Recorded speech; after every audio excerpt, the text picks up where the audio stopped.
എത്രയോ വീട്ടമ്മമാർ അഭിനന്ദനമോ അംഗീകാരമോ കിട്ടാതെ അവഗണിക്കപ്പെടുന്നു.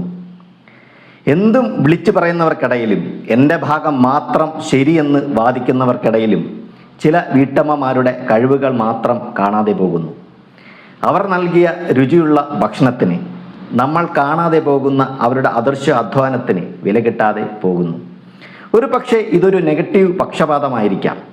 ചില കാര്യങ്ങൾ ചെയ്യാത്തപ്പോൾ മാത്രം അവ ശ്രദ്ധിക്കപ്പെടുന്നു.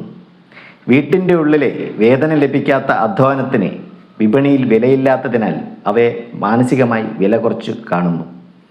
പണത്തിൻ്റെ ചട്ടക്കൂടുകൾ മൂല്യത്തെ ശമ്പളവുമായി കൂട്ടിക്കുഴയ്ക്കുന്നു. പരിചരണവും ജോലിയും ഒരു സ്വാഭാവിക ജോലിയായി കാണുന്നതിനാൽ ചില കാര്യങ്ങൾക്ക് നന്ദി പറയേണ്ട ആവശ്യമായി കാണുന്നില്ല.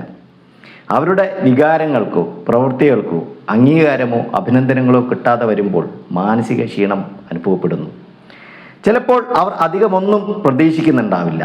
ഒരു നല്ല വാക്ക്, അവർ നൽകിയ ഭക്ഷണത്തിന് ഒരു അഭിനന്ദനം, അത് അവരെ കൂടുതൽ രുചിയുള്ള ഓർമ്മകൾ നൽകുവാനോ ശമ്പളത്തെക്കാൾ അവരുടെ മൂല്യത്തിന് വിലയുണ്ടെന്ന് തോന്നിപ്പിക്കുവാനോ കഴിയും.